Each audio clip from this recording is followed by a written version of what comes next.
Hello and welcome to the deep dive on whether or not you are being brainwashed, manipulated, or falling from a psyop that is being made by the government.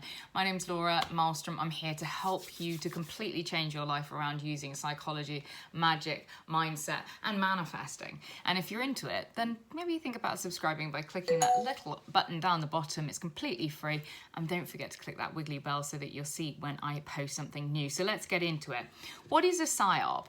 A psyop is an engineered reality that tends to take place because of a dominant government that wishes to control the way that you view the world. And we see this happening more and more these days. And psyops are not just something that's used by government. We also see these manipulation and brainwashing tactics with narcissists and cults.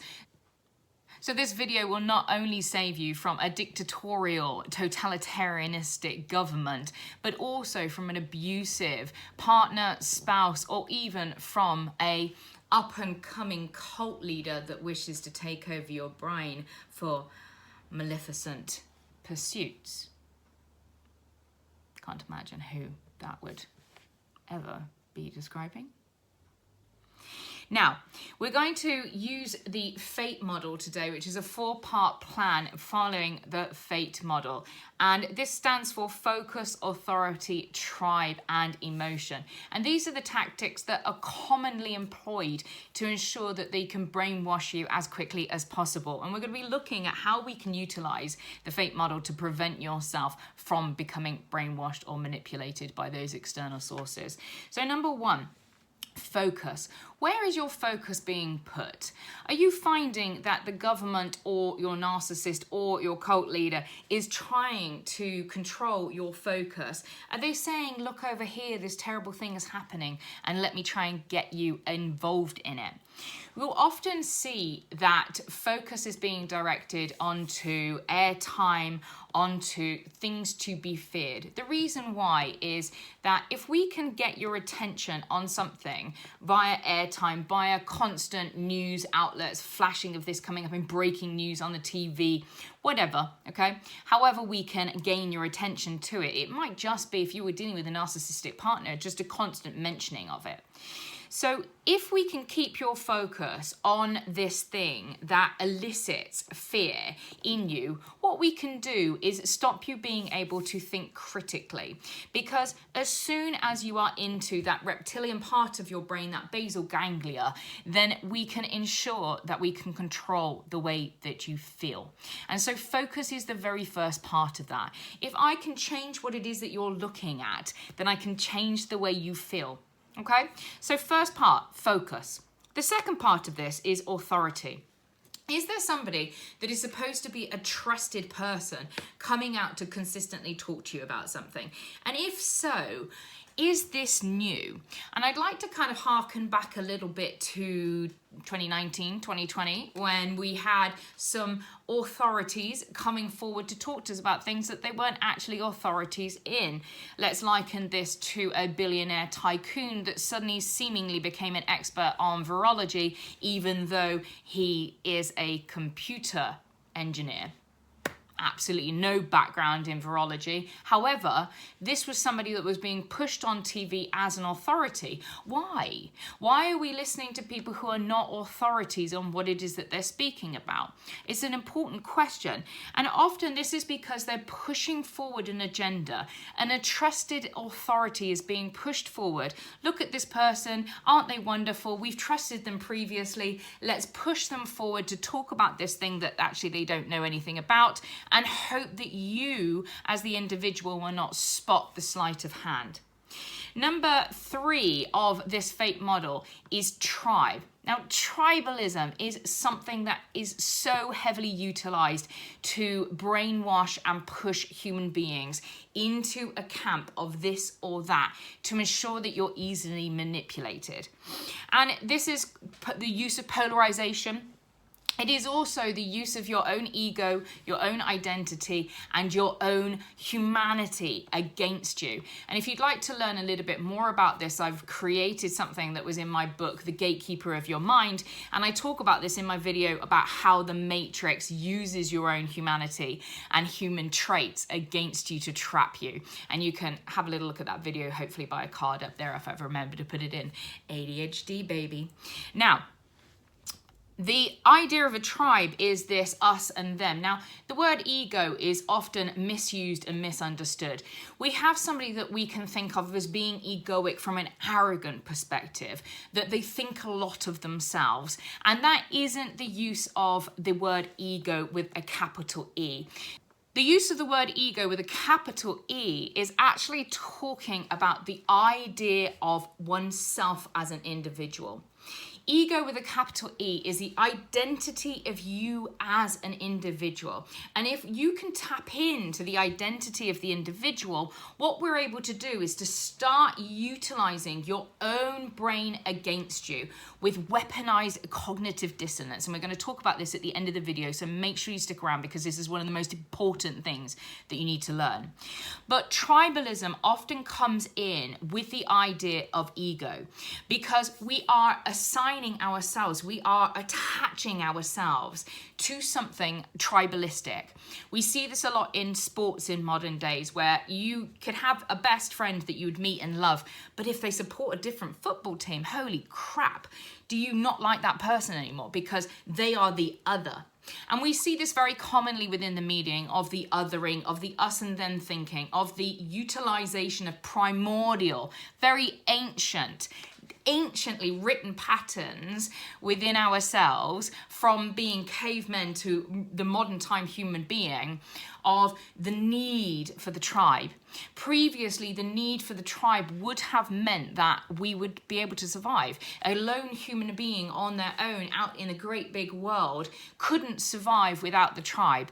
And so by utilizing your own identity, your own attachment, your own connection to your personal tribe, whatever that might be. It could be that you're a flat earther. It could be that it's your sports, your sports team. It could be your political identity. These are all forms of identity that keep you trapped in tribalism and stop you from being able to think clearly because you sit within this idea of labeling, I am A. And answer that question. If you want to do a bit of a deep dive into yourself, where are you being utilized? Where is your own ego probably being utilized against you? Because if you say, I am a left wing, I am a right wing, I am a conservative, I'm a Democrat, I am Labour, I am whatever. If you go into these identities, you will at some point be at risk of having that used against you to brainwash you into ideologies. So be very, very careful when you attach yourself, your own personal identity to a label, particularly if you are viewing it as being something moralistic, ethical, or enlightened. Because then you are much more likely to be manipulated via that route. Because if you think this thing means that thing, then you have something there where a cognitive dissonance could be weaponized. And as I said, we'll talk about that in a moment. So tribalism, if you're having something polarized, if you're having an us and them mentality, if you're attaching yourself to a label, this is probably part of a manipulation tactic. So, and it's a T in the fate model. Now, the last part of the fate model, which can help to prevent you from being manipulated or overtaken with brainwashing and falling for psyops, is E, emotion. And I may have already triggered you, so don't worry about it. If you're being triggered, you're probably being healed, so don't worry about getting triggered, okay? So the last one of the fate model is E, emotion. And this talks about your emotional responses to things. Now, if you're having somebody who is deliberately trying to trigger you and elicit an emotional response in you, you're probably being manipulated. And this is a very common one for narcissists in abuse, that they will utilize your lowest spots to make sure that they can trigger you, and in that moment they can get you to engage in things that you probably wouldn't typically engage in. So you may have heard these being called dog whistles. You may have heard of this as being called, triggering or whatever. But ultimately, when you have an emotional response to something, you lose your ability to critically think. Okay, and this is why it's so important, if you have ever dealt with a narcissist, you know, a narcissistic abuse and manipulation is the same kind of tactics as what cult leaders use, and is the same kind of tactics that the government uses with psyops. So if you're having an emotional response to something, make sure that you are stopping and taking a breath for a moment and critically thinking, are my emotional responses being used against me in this moment? And if so, then check why that could be, okay?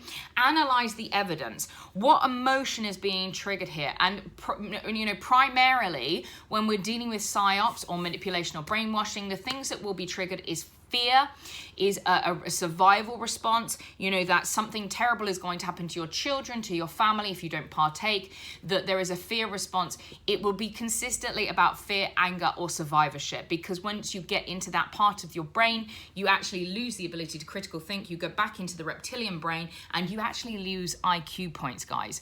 So recognize that when you get triggered, you lose the ability to be an intelligent human being who's sitting in their higher self, and you fall much more likely into the reactive, uncritical, animalistic side of yourself, which we see very, very often. Just go and look at what happens in, I mean, even just Black Friday, you know, where people feel like they're not going to get the item that they want in America. And you see these people like, you know, having like attacking each other over a TV. You think this is ridiculous.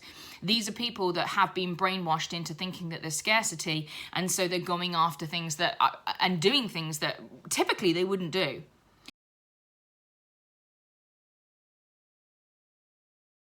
Next part in the playbook of manipulation is novelty, okay?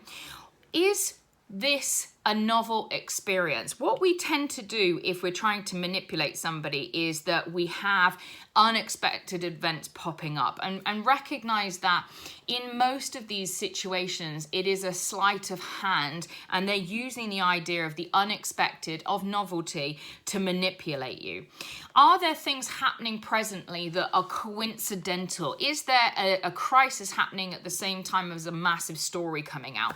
So for instance, when the stuff about Epstein was coming out, what was happening in the media at that time that was pulling your attention away from the Epstein case? You know, when the Hunter Biden scandal was coming out, what was the media trying to pull your attention towards? Because often it's not even that they're trying to be maleficent in making these psyops, to take away your liberty or to abuse you or to do terrible things towards you. A lot of the times the psyops that we see in the media is actually just sleight of hand to try and distract you from the next political crisis that it has happened as a result of their bad behavior. So recognize that novelty and unexpected things can often be, it can often be to change the public focus from what is actually happening to something else to try and control the narrative. So why is this news? If you're seeing something happening and there is a consistent hashtag, there's a consistent idea that's popping up, a consistent story that's popping up. So for instance, at the moment, we're being flooded about the LA fires. Why is this news? Why is this happening right now? Is there something that's coincidentally happening at the same time?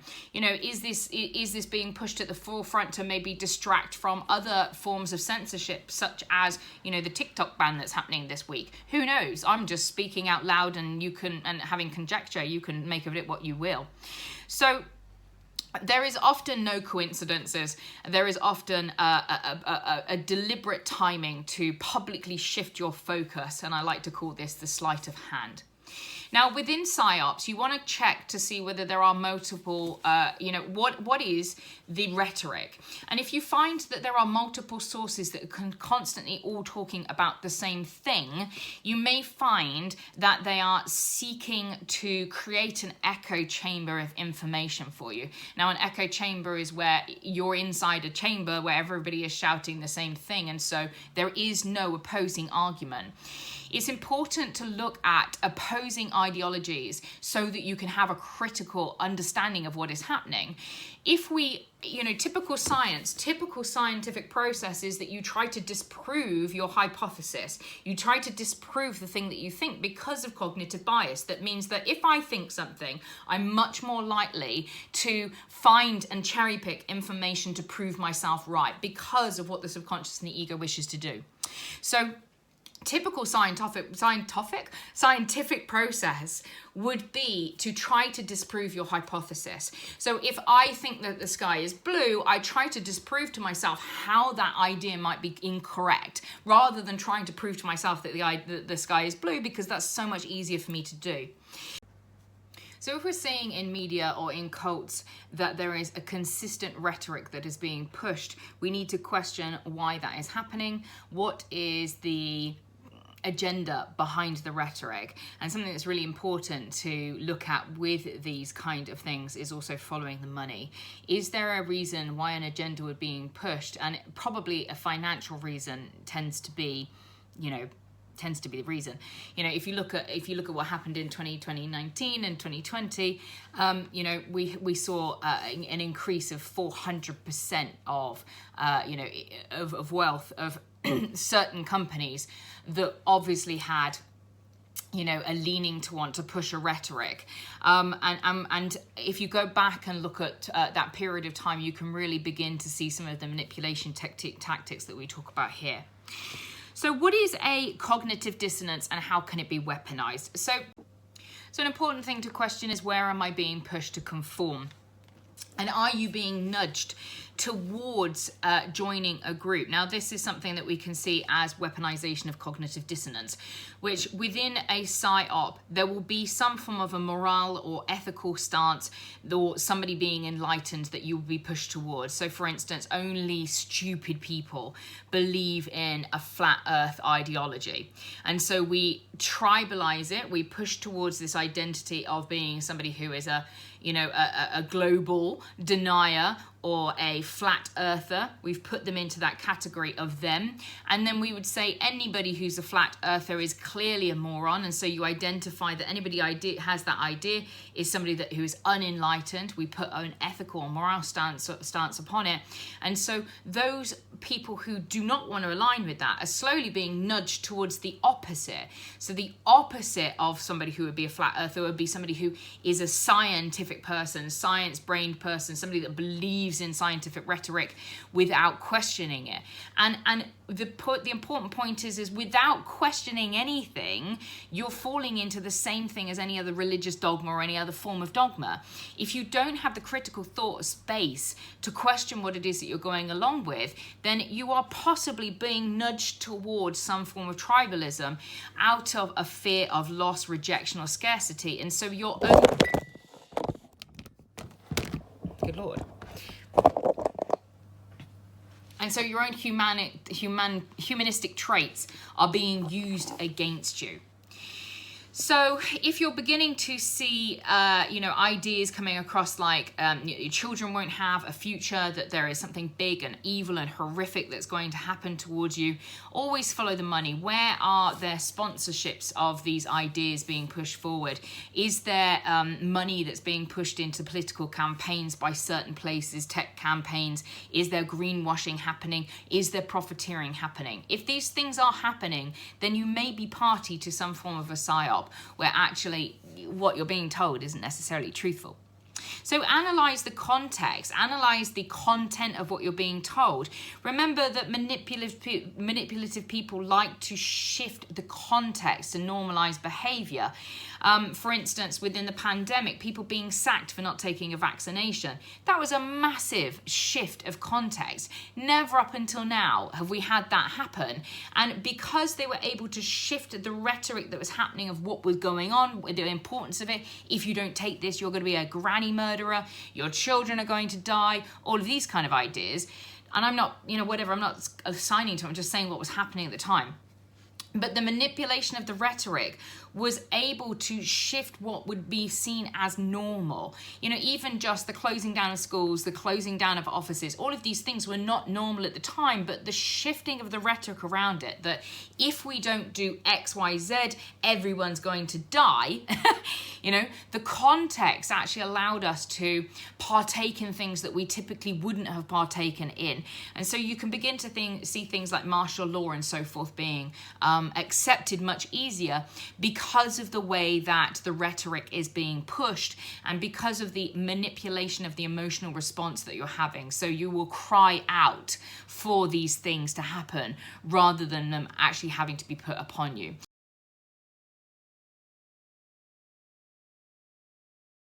So recognize that during these times, your cognitive dissonance can be weaponized against you by utilizing things like archetypes. So the idea that somebody is a villain, somebody is a savior, and somebody is a hero. And if you're interested in finding more about this drama triangle, I've got a video about this and how this may partake in your normal life. So who are the characters that you're seeing being pushed forward? You know, we see this recently with the election of Donald Trump. And we see very much the idea that Kamala Harris was being pushed as being the hero that was coming to save the election after obviously Biden had been forced to pull out because he is not mentally, you know, capable. And then we saw this villain, the villain being pushed as Donald Trump. Now recognize that there are no villains, there are no heroes, and there are no saviors. They're politicians. There is no moralistic, ethical thing that is happening here. You've got this knobhead on this side and this knobhead on this side. They're both the same kind of things. It's two oranges that are being pushed towards you. It's the false idea of a change, it's a false idea of a chance to change anything with a false choice. So recognize when the media is pushing forward these ideas of somebody being a hero, somebody being a villain, somebody being a savior, because who has decided who the characters are in this story, and why have they decided that those people specifically are those characters? These simplistic rhetorics are often pushed in some form of manipulation, and I would suggest that if that rhetoric is being pushed, then you probably are being manipulated. And being able to pick out these ideas of villains and heroes and saviors can really, really help you to recognize whether or not you're being manipulated. And we see this in personal life as well. You know, narcissists will do this very regularly, where they'll say that that person attacked me, that person's a bad person, and they will change the rhetoric, and they will be always trying to frame the argument. So the next part of this to avoid brainwashing is evaluate the frame, okay?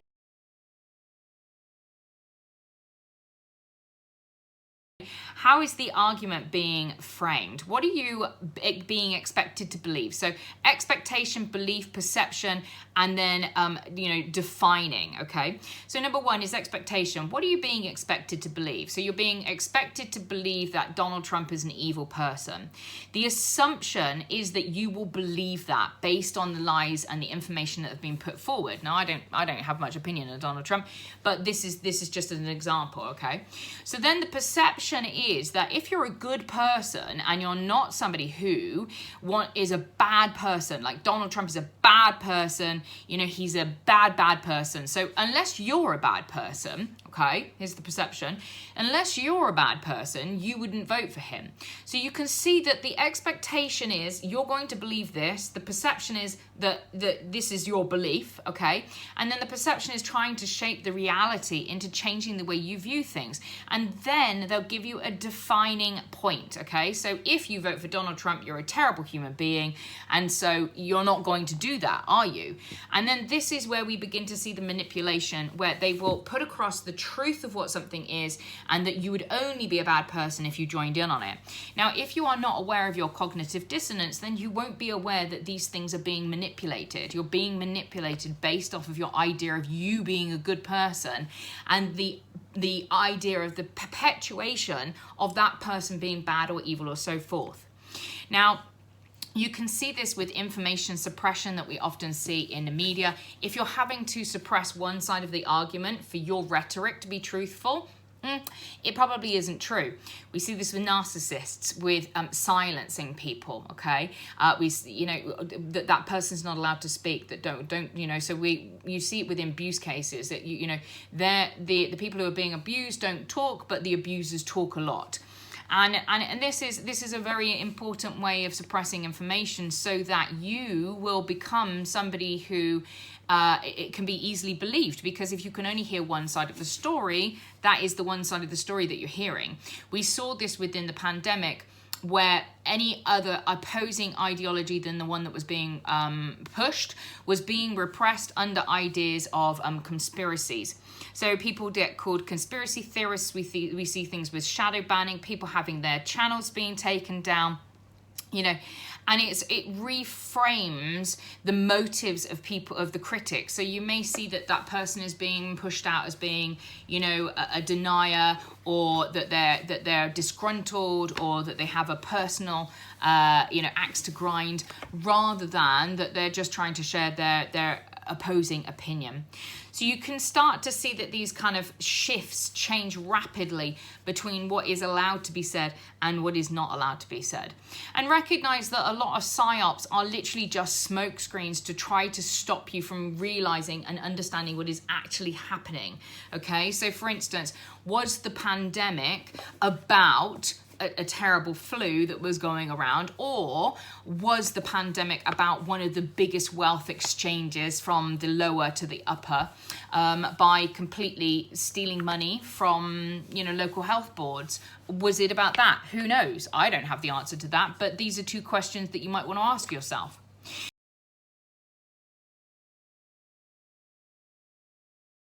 So sharpen your brain. How can we begin to recognize where there could be manipulation happening? And this is through logical fallacies, okay? So logical fallacies, they get you to kind of like, it's a way of getting you to think in a different way, okay? So a logical fallacy is where something is clearly wrong, and it's a fallacy, and it's not logical, but people who are trying to manipulate you, whether they are narcissistic, whether they're cult leaders, or whether they are the government, they will often use logical fallacies to try to kind of get you a bit stuck in your thinking. So here are the top few that I see most commonly. So number one is that they'll appeal to your emotion. And they'll say to you, if you were a good person, if you were kind, if you were loving, they'll appeal to your emotion. Now, if it's a logical argument, you don't need to bring emotion into it. You can just use rationality and logical and critical thinking. Number two is a straw man argument. Oh God, do I see this on the internet all the time, where somebody is not actually able to have a conversation about what it is that you're talking about. They'll create a straw man argument, which is where they'll misrepresent what it is that you said. So for instance, I had a conversation online about, changes in autism and about how we can help to prevent autism. And somebody was saying to me, you don't need to cure autism. And I was like, nobody was talking about curing autism. We were talking about looking at how we can prevent some of the difficulties with it. And so they'll try to engage you in an argument that you're not even having, to just kind of word salad you, to stop you from actually even having the conversation that you're having. So be aware of straw man arguments. Is probably one of the worst ways of debating ever. So bandwagons is that they will throw out this idea that everybody thinks this, and so if you don't think it, that's wrong. And again, bandwagons, not everybody thinks something. Just because there's a majority of people that may think something, again, it's a logical fallacy. It doesn't say that what you're saying is right. Then they will also use the idea of a false dilemma. So they'll put this or that as being the only two options. So you're either somebody that is a flat earther, or you believe the earth is round. Now, there's things that go in between those two arguments. There are people who maybe believe in the science, but say, well, I've not actually seen evidence with my own eyes that the earth is round, so I can understand where the flat earthers are coming from. Okay, great. But that middle argument, that middle path, is something that isn't allowed with the idea of the false dilemma. So they'll try to push you into, you're either this or you're that. And if you're not that and you're not agreeing with that, then you must be that. And the other side of it, if you're not somebody that believes in the globalist ideology of the world, then you must be a retarded flat earther. And you can see that most people don't really want to be thrown into the idea of being a retarded flat earther, and so they'll go to the opposite because of the false dilemma that's being created. Then we have the ad hominem attack. And this is where people will begin to attack you personally. So you're a retard and you're this and you're a bad person and you're whatever, instead of actually engaging whatever it is that you're talking about. So I had this the other day where somebody just was saying that they hated my hair instead of actually talking about what it was that we were talking about, which is really humorous. So an ad hominem attack is a very clear sign that somebody is using logical fallacies to try to stop your discussion. Then they'll use things like slippery slope predicting. So if we allow this, then it's a slippery slope to allow that. And again, these are great generalizations that do not engage in the debate that you're talking about. We have hasty generalizations where they'll just make great generalizations like, all intelligent women love tall men. And you're like, okay, great, but where the hell did that come from? There's nothing to back it up. It's just a hasty generalization. And these are ways of, fucking up the debate. And then we also have the red herring that is often thrown in debate styles with people who are fucking losing. And they'll just throw some random red herring in. You're talking about how intelligent women love tall men. And then they'll say something bizarre like, well, fat women are the problem with why men are short. And you're like, what the hell? And again, it's a way to try to get you engaged in something that was never being discussed. Now, logical fallacies is a way of getting people off topic to stop you from being able to actually kind of stay on what's going on. And it's a manipulation tactic. If you're not able to stay on the topic that's being talked about, there's a sleight of hand that is consistently happening. Look over here, look over here, look over here. And so ideological fallacies is something that is... logical fallacies is something that is often thrown into the pot to just confuse you. And if you've ever had a conversation with a narcissist, you'll know how often they do this. Try and have an argument with a narcissist. Before you know it, you're talking about God knows what, because they'll throw in so many logical fallacies to try and put you off what it is that's actually being talked about. So if you begin to see this happening in a political debate or an intellectual debate of any form, recognize that it is bad form, and it tends to show that the person that's throwing these things in hasn't got a leg to stand on. So good luck. And one of the most important things is, if you're trying to avoid being manipulated, abused, or being psyoped, ask the right questions, stay calm, take a deep breath, and most of all, don't get fucking triggered by the nonsense that they bring you. My name is Laura. I'll see you next time. Take care. Bye.